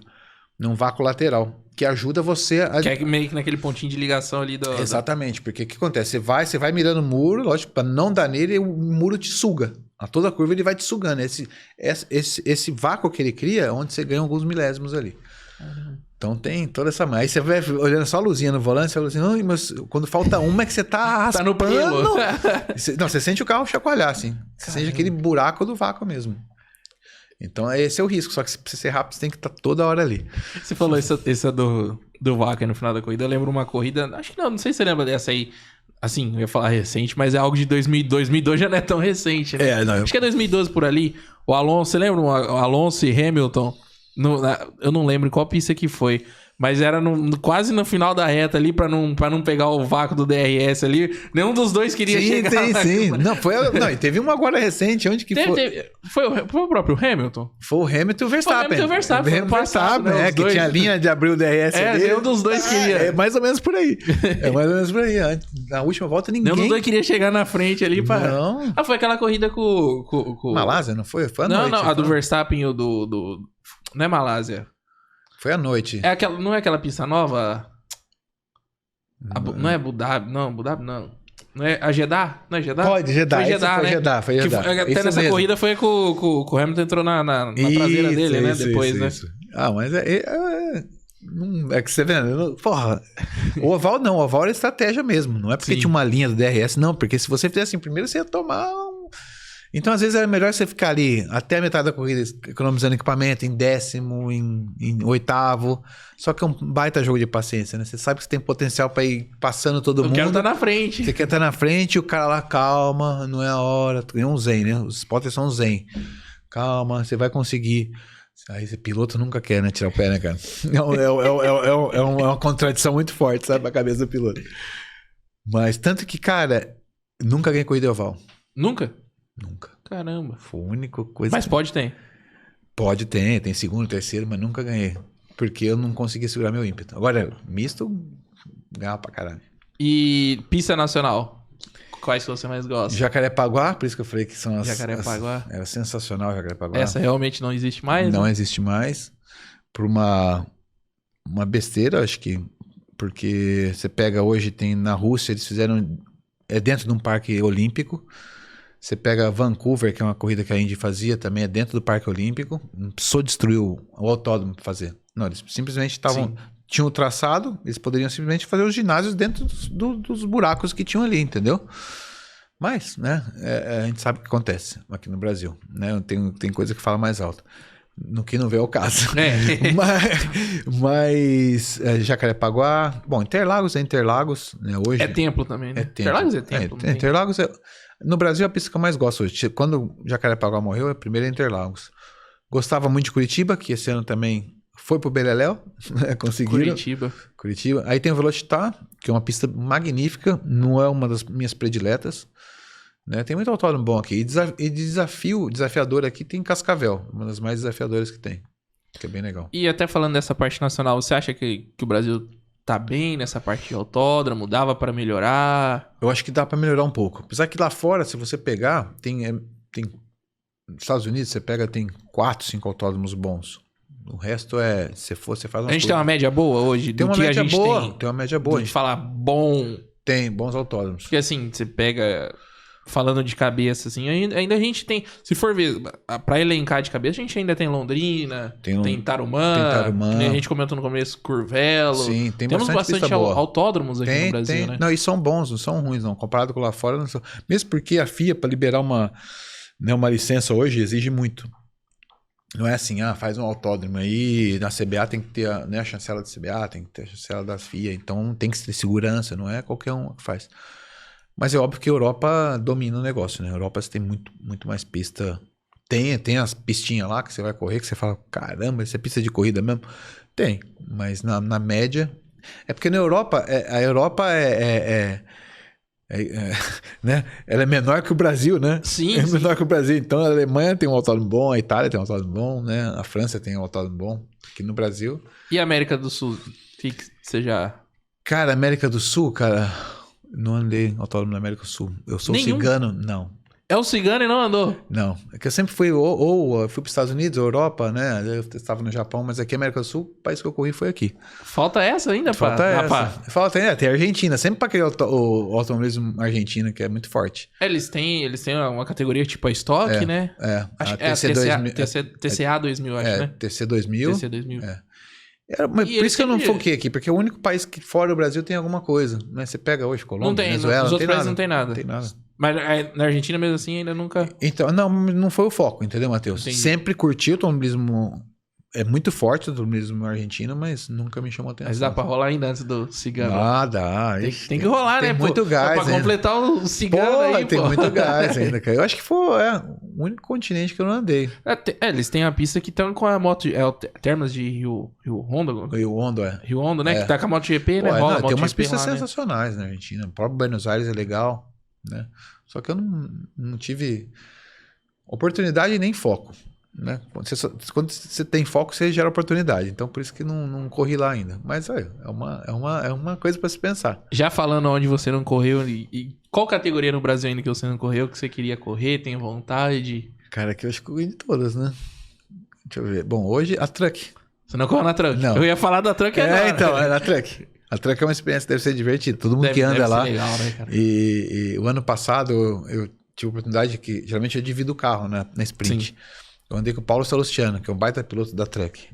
E ele começou a me contar. Falei, cara, como é que você faz, né? Você tem vontade. E eu tenho vontade, mas é assim, uma técnica totalmente diferente. Eu teria que aprender tudo do zero, assim. Porque é muito pesada, né? Aquela história de frear antes, porque não aceita. Lá, então, são muito, né? Você imagina muito um caminhão daquele lá, chegando numa velocidade, não tem freio, não segura. Né? Aí ele fala que tem que jogar água no freio, aí tem outras coisas que você tem que se preocupar para esfriar o freio, né? Caramba. Fala, caramba, é um mundo totalmente diferente, mas que eu tô... A Truck é no manual, né? Manual, tudo manual. Tudo manual, raiz, né? E eu tô paquerando a Truck, eu tenho muita conversa. Ó, quem sabe futuramente aí Luciano na Fórmula Truck. Então, exatamente, eu tô deixando um pouco mais pra frente, porque ainda tem muito gás pra queimar nessas categorias assim, né, como a sprint, mais velozes, que eu gosto, né? Eu gosto de velocidade. A Truck é legal, o evento é legal, mas é um negócio, eu acho que mais pra... Eu nunca assisti. A Truck ainda pessoalmente, eu nunca assisti. É legal pra caramba, puta evento. A sprint também eu nunca assisti pessoalmente. A gente tá andando com a Truck agora, né? A gente divide evento, A gente divide evento. Não, são similares, né? Não tem, a gente tem a TCR 2000, que é uma categoria nova, a TCR sul-americana, aliás. Sim. Que tem a Truck e a Sprint, que correm no mesmo evento. Então, são categorias diferentes para engrandecer. Tá dando muito resultado. A última corrida em Interlagos teve quase 50 mil pessoas no autódromo. Lotou. Então, eu tenho vontade de assistir a Truck. Deve ser legal demais. Você tá no autódromo, aqueles caminhões ali. Não, e eles aceleram pra caramba. E faz do caramba, cara. É um tropé. É grandão, impressiona. Você fala, nossa, que gigante o negócio nessa velocidade. É bem legal. E tem até... Tem asa também lá. Tem aerodinâmica, tem tudo, né? Você fica... É absurdo aquilo lá. O caminhão daquele lá tem quantos cavalos? Nossa, cara, não faço ideia, mas deve ter uns 800 no mínimo, né? Eu nunca entrei muito para estudar o caminhão, por isso que eu falei. É um negócio mais futuro. Mas você conversando com os pilotos que andam lá, fala uma realidade totalmente diferente.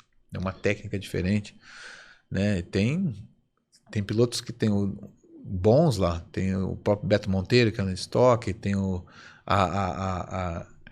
como é que fala lá? Esqueci o nome dela, que anda pra caramba, que era sem terra lá, que só na Playboy. Eu esqueci. Esqueci o nome Débora dela. Rodrigues. Débora Rodrigues. Ela era pra caramba, dá um trabalho pra os caras lá. Tem o Danilo Dirani, que é um outro piloto super talentoso, tá lá. Então é uma categoria para se pensar no futuro, assim. E assim, 2021, como que foi? 2021 pro Luciano aí a pandemia ali, porque automobilismo parou, né? Parou. Foi bem complicado para tudo, assim. Eu trabalho aqui no Brasil também com lançamentos de carro, eventos, então zerou tudo. Tanto que essa parte de eventos ainda tá voltando. Né? A gente fazia aí praticamente todo mês, 2 lançamentos por mês aí de carros importados e tal, isso zerou. O automobilismo também ficou, acho que 6 meses parado, né? Sem competição, no comecinho da pandemia ali, então isso foi uma preocupação grande. Né? Depois foi voltando aos poucos, mas sem público, aquele negócio muito frio, né? A gente não tinha torcida, até o público começou a voltar, te falar, faz esse ano.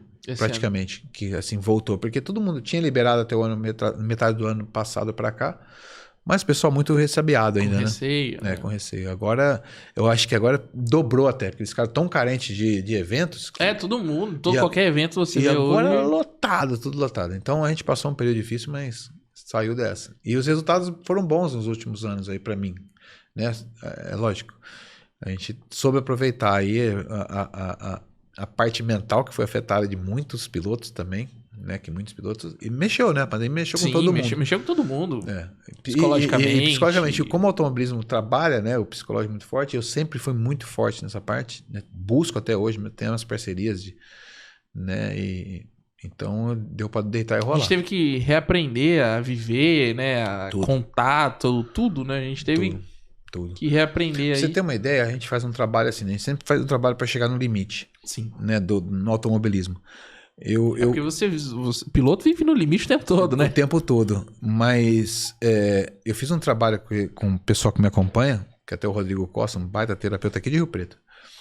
Ele falou, Luciano, onde você tá? O que tá acontecendo? Né? Então a gente faz todo um mapeamento. E eu também passei, né? Eu também, né? Chegava na pista e isso refletia, porque você chegava lá, porra, a falta de patrocínio agora, isso, porque as empresas seguraram também. Cara, tá todo mundo do mesmo jeito, Luciano. O que a gente pode fazer para você não errar? Recuar um pouco esse limite. Quando você fala recuar e andar numa faixa de segurança de 2, 3 décimos, você não vai errar. Você vai manter uma constância, só que você não vai errar. E foi esse trabalho que a gente fez. Enquanto o pessoal sempre querendo chegar no limite, mas com a cabeça ainda inconscientemente, porque você tá com aquela aflição, mas inconscientemente você acha que tá tudo bem, não tá. Né? Porque você erra. Então a gente pegava os gráficos dos pilotos, comparava, ó, esse cara tá na pandemia, coisa que você pega em outros campeonatos, você tinha uma constância de cada piloto quando estudava, na pandemia você pegava uma volta do cara rápido, talento, uma rápido, talento. Então a gente fez todo esse trabalho, esse estudo. O que a gente tem que fazer? É constância. Então a gente pegou, falou, vamos recuar um pouquinho? Você não precisa estar andando no limite, porque você não está preparado para isso. Você viu tanto que o automobilismo exige da tua cabeça, né? Recua 2 décimos. A gente vai ganhar na constância e ganhamos. Né? E fisicamente também, para se manter? Fisicamente, estou muito bem, sempre assim. Né? Mas a pandemia também não foi fácil. Foi home office de academia também, né? Pezinho ali, flexão, correr no quintal. Correr no quintal, né? A gente ficou meio neurótico, mas não deu conta. É maluquice, se for pensar. Mas é o jeito que você tem, se virar. E é engraçado que você aprende tanta coisa nova, né? É lógico que trouxe muito mais problemas do que coisas boas a pandemia, mas trouxe algumas coisas boas também, né? O próprio lado empresarial, né? A empresa que eu trabalho hoje locava um prédio lá em Jundiaí. Foi todo mundo embora para casa, home office, e ficou, o cara tá economizando 50 mil reais muita empresa de aluguel. Tem a cobrança e o cara tá em home office hoje. Sim, né? Muita empresa viu que dava para rola, por que eu vou ter um prédio? E é outra coisa, você consegue ter funcionário, sei lá, de outra parte do país, né, e tudo mais. Então... Mudou muita coisa. E no automobilismo também mudou muita coisa nesse sentido, né? E a gente tem que se adaptar, né, Matheus? Todas essas mudanças. É isso que eu falo. Você tem que saber o que está acontecendo, né? E o automobilismo é muito instantâneo. Os resultados são muito instantâneos. Né? Então a gente começa no final de semana, a gente tem o começo, a construção, como se fosse de uma empresa, e o resultado ali 2 dias depois. Então, se alguma coisa desviou ali no meio do caminho, você vai se estrupiar. Então, por isso que o estudo, o planejamento, a estratégia é muito importante. Você pega na Fórmula 1, às vezes a Ferrari está com o melhor carro hoje, um dos melhores carros mais velozes e tal. Mas não tem estratégia, morre na corrida. Né? Uma equipe de Fórmula 1 que pensa que eu estou falando aqui, eles têm muito mais dados, muito mais informações do que eu, por exemplo. Sim. né? O Luciano Engenheiro não tinha mandado um stay out pro Leclerc não, ali naquela corrida. Mas é isso, sabe? A gente vê absurdo, muito, né, a gente vê muito na Fórmula 1 e existe um preconceito de não levar pilotos para esses cargos. E o piloto que é o cara, né? Eu não sei, eu acompanho futebol, mas não sou assim, né? Mas um bom técnico é aquele que estava em campo antes de ser bom técnico. A gente tem Rogério Ceni, né? A maioria, né? Sim. Às vezes não foram baitas jogadores, como o Filipão, os caras, mas tem a base, né? Mas tem a base. Então, e no automobilismo acontece muito isso. Existe muito engenheiro que é engenheiro de formação, mas nunca sentou a bunda no carro de corrida. Né? Então, os feedbacks são diferentes, né? Então, e no automobilismo é muito fechado. Mas eu queria quebrar essa barreira. Eu não teria falado isso para ele nem jamais. E até falando nisso, Luciano, qual que é a sua visão do automobilismo brasileiro hoje? Cara, eu estou muito otimista com o automobilismo brasileiro, Matheus. Assim, ele está numa ascensão muito grande. A gente tem algumas pesquisas de mercados que a gente faz de público, né? Em 2019, fez um levantamento do Ibope, e a gente tem 14 milhões de superfãs no automobilismo hoje. É muita gente. Se eu vou pensar, não, hoje, e 2021 é o segundo esporte atrás do futebol, né, com 16 milhões de superfãs. Isso é uma pesquisa que eles fazem de internet e tudo mais, para quem gosta. Então você tá na frente do vôlei, do basquete hoje em dia, né? Então eu vejo um negócio bom porque o automobilismo brasileiro está profissional. Você pega a Stock Car, a Sprint Race, a entrega que a categoria faz é muito legal. Se for num evento desse, na própria televisão, né? A Sprint ela remodelou todos esses carros, porque é um show você vê na televisão, parece uma NASCAR, assim, um negócio visualmente muito bacana. E na pista, muito legal também. Então tá tirando, né? Tá mudando um pouco a mentalidade do empresário, eles estão começando a enxergar mais o automobilismo, coisa que o americano enxerga desde lá de trás do esporte, né? Eles fazem espetáculo, eles sabem fazer, outra visão. Um evento. Não, totalmente. E o empresário brasileiro não é culpa dele, né? O problema é o seguinte: o piloto brasileiro não sabe transmitir isso para o empresário na hora de vender um patrocínio, alguma coisa assim. Nem os organizadores, para te falar a verdade. Né? Eu vivi muito tempo o automobilismo americano, então eu sei como é que funciona. O que eles falam lá? Por que eles investem tanto em esporte? Porque quando você patrocina um esportista, ou um time de futebol, ou um basquete, quando o cara olha para a marca que está ali, aquilo ali gera inconscientemente paixão no cara. Então ele está torcendo com paixão para aquela marca inconsciente. Está torcendo por esportista, por Neymar, não sei o que lá, mas a marca que está ali gravada ficou na cabeça do cara e ele nunca mais esquece. Deixa eu dar um exemplo do Corinthians. Você sabe que o Calunga patrocinou o Corinthians, o IBF, patrocinou o São Paulo. Se você voltar lá atrás, você recorda de todos os patrocinadores. Por quê? Sim. Porque cravou, você torceu, gerou emoção com a marca. Né? E o americano explora isso.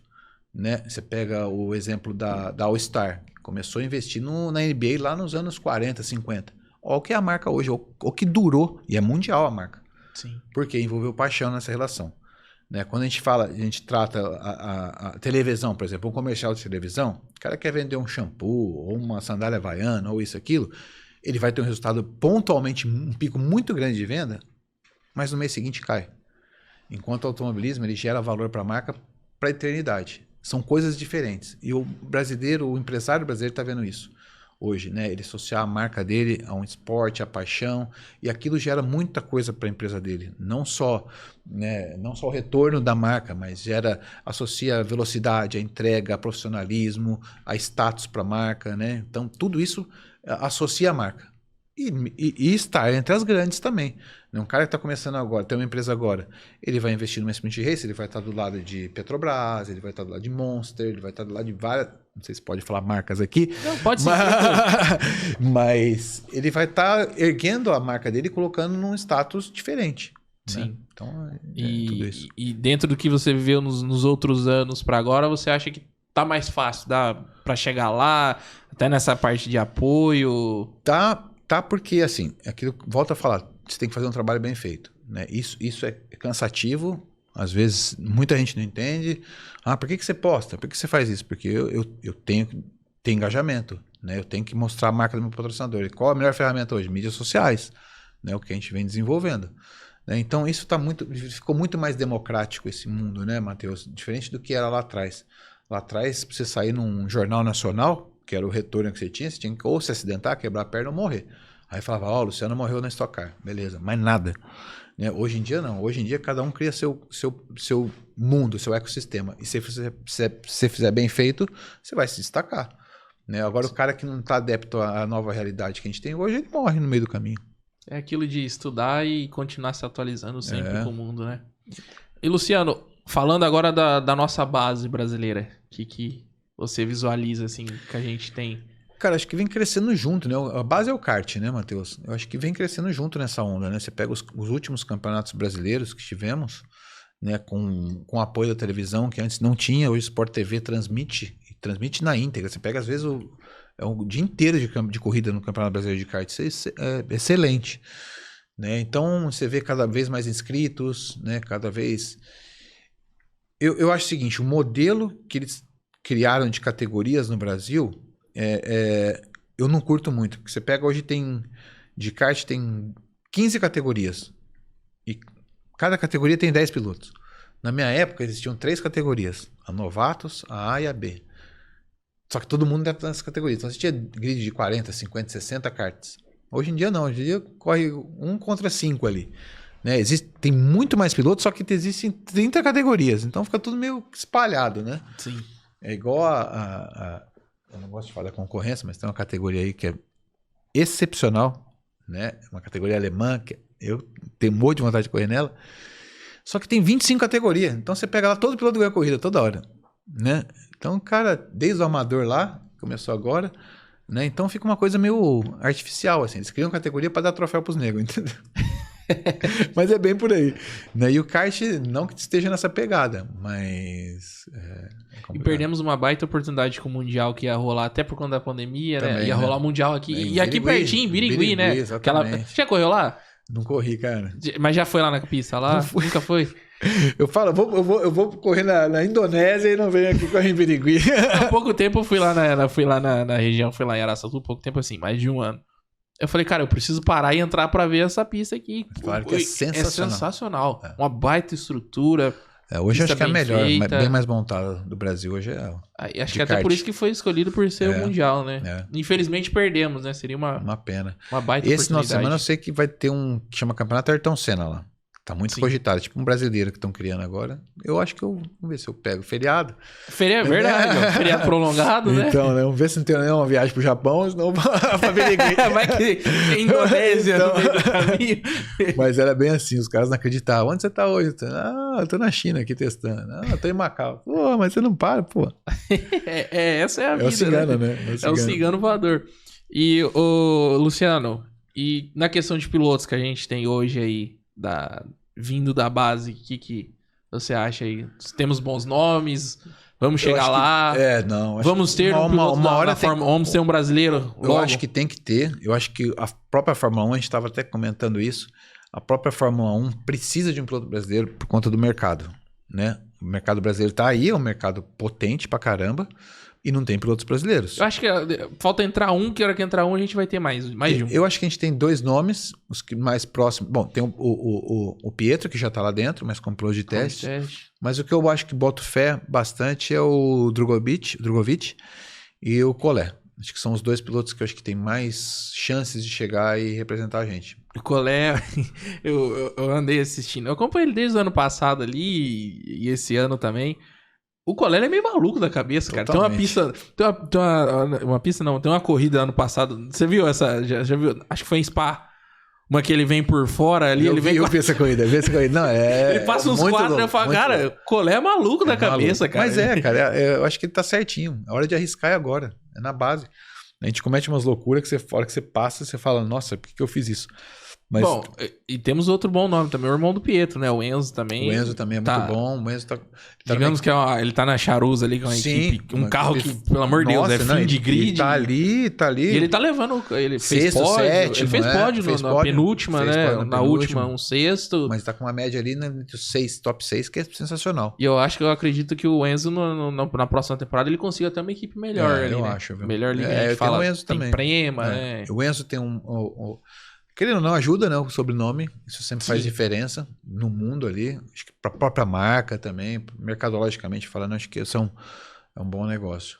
Tem o pessoal até brinca que é a supremacia Fittipaldi, que o Pietro tá lá, e tem o Enzo. Então, Acho que é Emo, tem o Emo que tá na F4. Na verdade, o Enzo e o Pietro são sobrinhos do Emerson. E o Emo é filho. É filho, né? É filho, o Emo é filho. E ele é mais novo que É os mais dois. novo, novinho dos dois. Eu vi o meme, por exemplo, a supremacia Fittipaldi, só tem eles.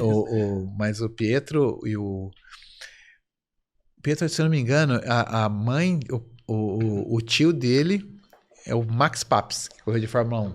Sim. É casado ali, é uma mistureba ali. Não sei o que é aprontar, não, mas eu acho que o Max Papes é tio, eu sei que o Emerson é tio também. E o Drogovic vai ser campeão? Ah, vai, né? Tá com uma margem boa aí. Eu acho que agora, se tiver cabeça, ele tem, né? E ele é diferente, né? Ele é diferente. Por isso que eu falo, eu acho que ele é o piloto da vez aí. Se não tiver já com contrato assinado, é porque eles falam sempre Então, isso até que eu ia te perguntar. O Drogovic, a gente tem uma incógnita, né? A gente não sabe... Até ele mesmo falou, não tem como saber, né? Não sabe, acho que muitas vezes rola se você tem um contrato ali mais que no final da temporada, às vezes no meio. E é engraçado, cara, esse negócio. Desculpa, te cortei, né, Matheus? Não. Quando eu tava lá fora, e é um negócio muito assim mesmo, né? Do nada para essas oportunidades. Né? Você tá lutando. Na hora que às vezes você tira o pé, você não tá nem concentrado nisso, você fala, vou fazer só meu trabalho. Aí chega alguém, falou, você não quer fazer um teste? Ou você não quer fazer isso? Ou vamos visitar? Foi quando eu tive uma oportunidade, eu fui até o Williams, quando eu andava na Inglaterra, né, me convidaram. Aí na época tinha um piloto aí que levou uma caralhada de dinheiro, eu fiquei na mão, mas eu ia começar com piloto de teste também. O cara bancou para ser piloto de teste, aí me tirou a vaga. Então foi do nada, eu já estava desacreditado, já chegou um representante, que é um Steve alguma coisa lá, não lembro, me levou até o Williams, não falei que foi com o Williams, mas começou, era o começo de uma sementinha que ia plantar. Sim. Né? Mas aí ele falou, Luciano, tua vaga não dá mais disponível, porque tem um piloto de teste que veio aqui e bancou. Mas a gente se sente até lisonjeado, né? Porque né, teve o contato, era a Fórmula 1. Sempre fui cotado, muitos pilotos são cotados pela Fórmula 1, mas muda muito isso. Né? Aquela coisa, né, o que aconteceu com... Né, é difícil para os caras escolherem, né? O que eu te falei, são poucas vagas para muitos pilotos. Então, ele, às vezes prioriza mesmo a questão do financeira, né? Que não é o ideal, né? A questão financeira ser o balizador, você vê que às vezes um talento pode ficar fora aí, né? Até a gente tá falando do Drugo, você acha que, assim, pelo que você contou da sua história, você acha que e você vê o Drugo ali pra mim, o Drugo era pra ele estar aquele macacão cheio de patrocínio. Sim. E ele não tem o quê? Brasileiro não tem nenhum. Não tem. Você não se espelha, você não se vê um pouco nele ali do que você passou? Sim, mas então, a realidade é diferente hoje um pouco também, das categorias europeias. Ele não tem um apoio financeiro, mas as equipes buscam os apoios locais lá. Então, ele tem uma grana que ele leva do bolso, sim, que ele... Hoje só tem ali, até de vista no macacão dele, a empresa da família ali, que é a Drogovic. Né? Isso, exatamente. Né? E é legal, né? Eu acho que tem que aproveitar isso mesmo e ele Mas honra. ele chegou até a comentar que ele se rolasse mais e tudo mais, ele só tá tendo o apoio da família. É lógico. Mas ele tá, ele já. E outro detalhe que ele não tem nenhuma academia, né? Ele não é piloto de nenhuma academia. E de certo ponto é bom, porque às vezes isso confunde um pouco, né? Você sabe que todos os pilotos que vão para essa academia, eles pagam para correr. Sim. Não é que a Ferrari contrata, ou a Red Bull contrata, não. Eles têm que levar uma bala lá. Então, quer dizer, você já não tem o espaço, porque é predominância Ferrari, é predominância Red Bull, né? Então, e isso não te garante nada. Tudo bem, você tá ali no meio, se você mostrar serviço, né? Mas pega o próprio Drogovic. Tá deitando e enrolando em cima dos caras de academia. Então, a própria Red Bull tem uns 3, 4, né? O Tcheco não veio da Red Bull. Não veio da academia. For lá, qual que é a melhor opção? Vamos pegar alguém da academia ou o Tcheco? Pega o Tcheco. Puta cara experiente. Então, na hora do vamos ver, a academia não serviu pra nada. E ele fica livre também pra fechar com qualquer equipe, né? Exato. Ele não fica atrelado a nenhuma equipe. Exatamente. Você assina um contrato lá que você fica preso, não sei até que ponto é bom. Eu acho que talvez comercialmente, se chegar no Brasil, por exemplo, falar eu sou piloto Ferrari, isso pode abrir alguma porta. Sim. Né? Mas também não garante. E aquilo também, principalmente dos brasileiros, só apoiar a hora que tá ganhando, né? Sempre, né? Isso é fato. Mas é difícil, né? A empresa também... eu entendo o lado dos empresários, sabe, Matheus? Porque exceto o Drogovic, você pega um outro piloto que está numa Fórmula Renault, numa Fórmula 4 lá, começando agora, ele não vai ter exposição. E aquilo que eu falei, o cara, no fim, ele quer pensar comercialmente com a marca dele. Vai fortalecer, mas vai fortalecer se ele estiver na Fórmula 1, se ele estiver na Fórmula Indy, onde tem uma exposição gigante, aí sim vale a pena, né? E só pra gente encerrar essa parte aí, Fórmula 2, Fórmula 1, se fosse pra, na tua visão agora aí, a gente falar Drugo na Fórmula 1 ano que vem, qual equipe você apostaria que ele estaria? Bicho, difícil, hein? Vamos jogar o Drugo em alguma equipe. Olha, eu vou te falar que uma equipe boa pra ele estar... Que a gente mensure que tem a chance. Só que já tem um brasileiro lá, que é a Haas. Eu acho que é uma boa porta de entrada, assim. Torceria pra ele ir pra Haas. Ferrari impossível, Mercedes impossível, Renault impossível. McLaren, talvez, a gente não sabe se Ricciardo vai... Pode ser, hein? Pode ser. Zac Brown já anda reclamando do... Não, o Ricciardo ele deu uma recuada, né? Ele voltou. Tá se adaptando ao carro. Tá se adaptando. Olha... E o Drugo já usa laranja? Bom, seria o sonho, né? Brasileiro e McLaren já casa também, né? Seria... Mas eles pensam muito também... Fórmula 1 é outro mundo, diferente de tudo, né? Um piloto chegar a sair da própria GP2, ele tem uma fase de adaptação. Por isso que às vezes pegam o cara da McLaren, ele faz uma parceria com o cara da Williams ou ISPA, né? O piloto desenvolver naquela equipe para depois contratar, que foi o caso do George Russell, que é o caso do Ocon. O Ocon é piloto Mercedes faz tempo, tá na Renault. Mas a McLaren não tá com ninguém, eles não estão com ninguém na academia, Então não estão. Eu acho que por isso que você falou, você deu uma... Eu acho mesmo que não for para principal ano que vem, mesmo que a McLaren manter o Ricciardo, e comprou de para teste, um piloto né? de teste para 2024, porque eu acho que do 2024 o Ricciardo não fica na McLaren, não. Eu acho que não. Eu acho que ele tá... Cara, ele piloto é o seguinte... Pode ser que role até ali uma proposta. Eu já cheguei até a pensar Red Bull, olha, piloto de teste da AlphaTauri. Sim. A AlphaTauri é outra equipe também que é um caminho. Só que aí eles priorizam muito a academia aí, Só que ele tá engolindo os caras da academia, né? Pois é. Então podemos ter surpresa, cara. E por isso que eu falo. Eu acho. Por isso que eu falo que é uma incógnita. A gente não sabe nem se... Pode ser que a gente acorda daqui... O piloto, ele é totalmente monitorado para não falar nada. Ele pode estar com um contrato assinado desde o começo do ano. Mas ele vai falar, não tem, tá foda, não consegui. Porque ele só vai falar... A gente vai ter que ficar se mordendo, então, vai ter que se morder. É isso que eu ia falar. Pode ser que a gente acorde daqui, sei lá, 2 meses, 3 meses com a notícia... Eu acho que ele tá bem encaminhado. O Drugo vai ser piloto de Eu vou te falar, se não for dali, ele vai pra Indy, vai pra algum lugar e tá garantido. Sim. É lógico que a gente quer sempre um Fórmula 1, né? Um piloto na Fórmula 1. Mas ele tá bem. Ele tá bem na cotação. Que a gente tem um brasileiro aí na próxima temporada. Tomara. E pra gente encaminhar pro final aqui, senão daqui a pouco o porteiro não deixa... Ele fecha a gente aqui, viu, então vamos dormir aqui. Luciano 2022, o que a gente pode esperar ainda aí? Qual o planejamento? Cara, Matheus, é ser campeão, né? Porque agora eu tenho convite de algumas outras categorias, mas sempre aquela questão de levar budget, isso, pra Stock Car sempre tá aí com equipes me chamando e tal. Mas eu achei um lugar legal na Sprint. E a Sprint é uma categoria que tá trazendo muitos pilotos também da Stock. É uma categoria, em termos de prazer de pilotagem, mais gostosa, né? Então, meu foco é ser campeão, total, sempre, toda temporada. Às vezes não é possível, né? Mas a gente tá bem na parada esse ano. Tá bem concentrado, bem focado e vamos lá. Vamos lá, trazer esse título pra 017. E vamos combinar, a gente já tinha falado até que eu quero do Ivo também, deve ter algumas histórias, a gente combinar de trazer ele também. Vamos fazer assim, então. O Luciano vai ser campeão, você vai trazer o troféu aqui, né? A gente vai fazer outro. Vamos embora. O troféu aqui na mesa. Tem muita história ainda. E você e o Ivo contando história pra gente. Vamos embora. Ixi, ele tem bastante. Então a gente vai combinar desse jeito, então. Vamos embora. Com o troféuzinho ali. Bora, combinado, fechou. Ô, Luciano, você sabe que o Cidade Clube é sempre um espaço aberto pra vocês se divulgarem e tudo mais. A gente sempre tá apoiando a 017. Então, pra gente encerrar, se você quiser agradecer patrocinador, legal, alguém bacana. aí, pode agradecer. Tá, aqui. Bom, agradecer sempre a Avor Energias Renováveis, que é um patrocinador master aí, tá comigo nessa empreitada há 5 anos, estamos juntos, né? Agradecer a própria categoria, a Sprint Race, que, né, sempre me dá um apoio, né? Tem alguns pilotos que são os pilotos de ponta, que para isso, né, fortalecem a categoria, então eles sempre estão dando uma baita força pra gente.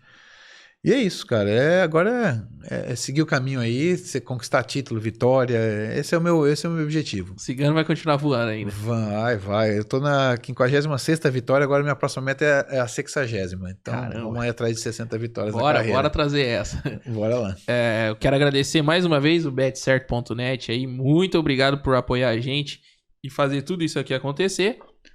E agradecer você, Luciano. Obrigado, cara. Obrigado pela parceria. Obrigado por sempre estar junto aí com a gente. Imagina, eu que agradeço, Matheus. Sempre lado a lado aí. Se precisar, a gente também tá às ordens aí, viu? Tenho certeza disso, eu acompanho vocês desde lá de trás também. Eu acho fantástico a cobertura de vocês. E é isso aí, cara. Persistência é a chave da A gente chega lá, né? Vamos caminhando juntos. Bora lá, velho. Muito obrigado a vocês, aos nossos telespectadores. Sempre aí, lembra de curtir e compartilhar nosso vídeo aqui no YouTube. E também temos aqui no Spotify, se você estiver vindo pelo Spotify aí também, não deixa de compartilhar com os amigos. Muito obrigado, clube.